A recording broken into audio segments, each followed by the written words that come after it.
Почитувани граѓани, падот на владата на Никола Груевски всушност започна со прогресивната масовна енергија на студентите и учениците, кои отворено, јавно и представија и на нашата, и на светската јавност една манифестација на незадоволство од политиките на таа влада.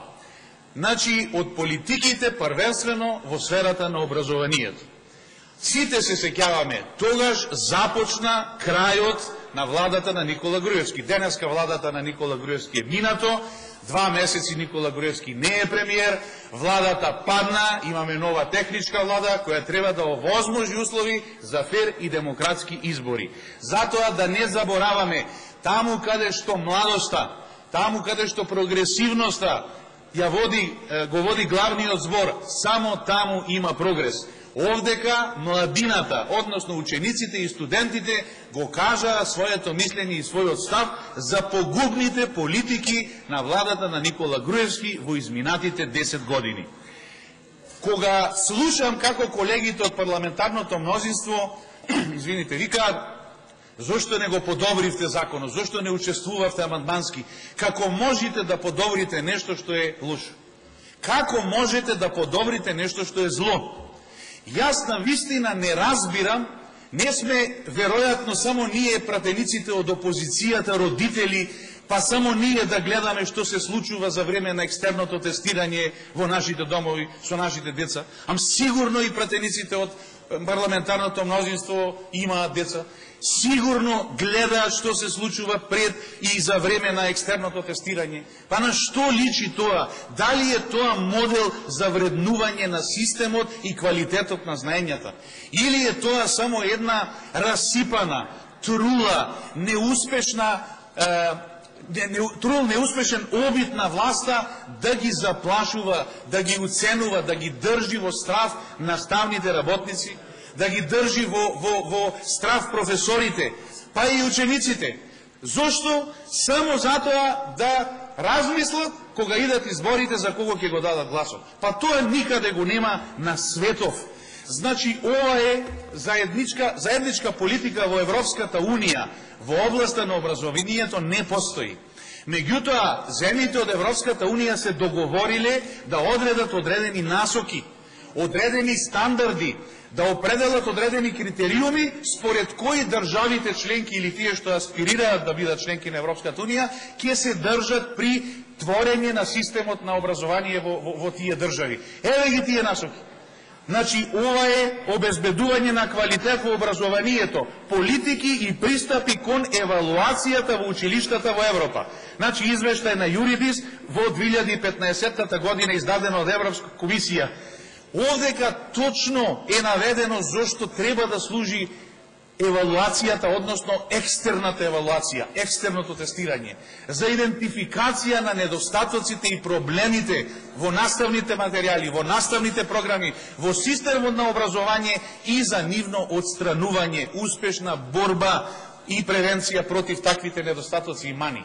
Во Република Македонија системот за екстерно тестирање се користеше исклучиво поради желбата на власта да ги држи професорите во неизвестност, во страв, под притисок, со закани и со уцени, единствено за таа намера, не осврнувајки се на штетните последици кои овој систем ги остави врз нашите деца.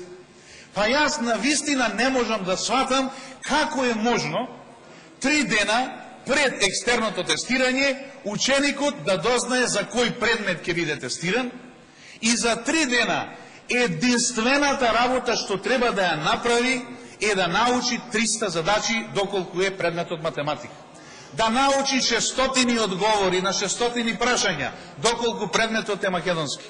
Да научи над 300 одговори на 300 прашања доколку предметите се хемија, биологија, историја и така натаму. Или 100 прашања одговори да ги научи напамет доколку предметот е ликовно.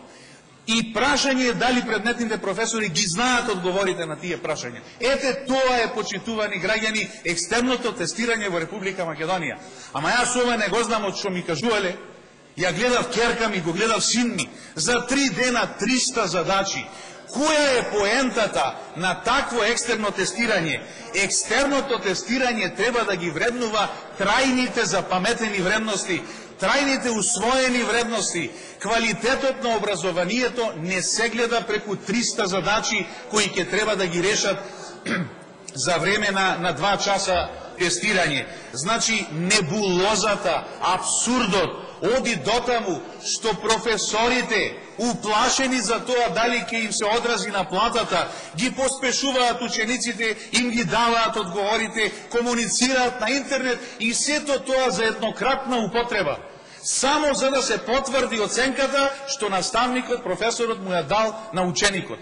Тоа е страшно непочитување нити на инвентивноста, нити на волјата, нити на мотивот, нити на професионализмот на наставниците. Па во што ги претвори овој ваков систем за екстерна евалуација наставниците? Во обични административци, во обични луѓе кои не се базираат во својата инвентивност, кои не ги пратат теориските достигнувања во сферата на образованието. Па Блумовата таксономија на 6 нивоа, која е усвоена од нашиот образовен систем, дефинира дека највисокото ниво кое го усвојува ученикот е креацијата, создавањето. Памтењето е на најниското ниво. Првото ниво е памтење. Каде е разбирањето, каде е примената, каде е анализата, каде е синтезата, каде се тие нивоа кои мора да ги усвои ученикот од страна на наставникот. Ништо тоа не постои. Едноставно само паметење на 300 одговори или на 300 решења на задачи, за да се покаже дали наставникот ја дал или не ја дал оценката. Не е реално тој показател. Апсолутно и воопшто тој показател не е реален. Значи, наставниците, ај што се ставени во незавидна ситуација, ај што и се им уништи мотивацијата за работа, тие треба да бидат креатори, инвентивци. Значи, образованието не е само клупа, стол, табла и креда.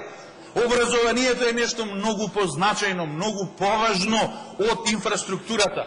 Образованието е тоа што ученикот ќе го усвои, ќе го запамети, ќе го понесе како знаење во себе за цел живот понатаму.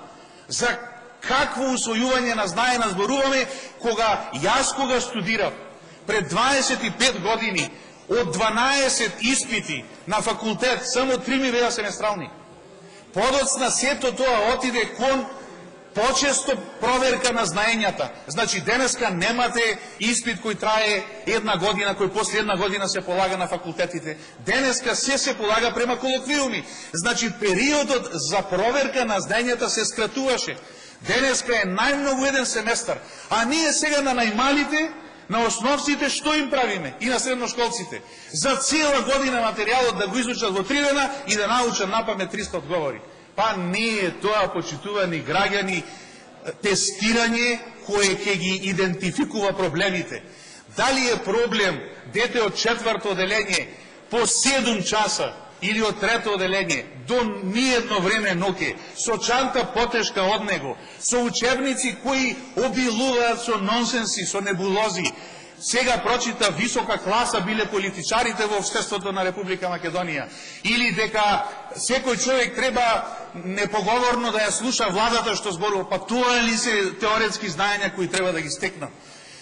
Ученици од прво оделење по Кембридж програма имаат текстуални задачи по математика, а не учеле ни една буква. Тие се проблемите. Тие проблеми требаше да се идентификуваат со јавна расправа. Сите релевантни институции да учествуваат за да се избере модел на екстерно тестирање кој ќе ги идентификува проблемите, а не кој ќе продуцира проблеми. Онака како што е во развиена Европа, така да се врши екстерното тестирање. Затоа опозицијата, еве и полека ако сакате, без брзање ќе ви кажам, е за укинување на ова и вакво екстерно тестирање, затоа што овој модел е штетен и за знаењата, и за наставниците, и за системот на образование во целина. И овдека слушнав дека владата, која веќе 2 месеци нели не е влада, вработувала. Точно е. Таа влада вработуваше млади, одговорни, стручни, квалитетни кадри, ама не во Република Македонија. Во странство ги вработува. Благодарам.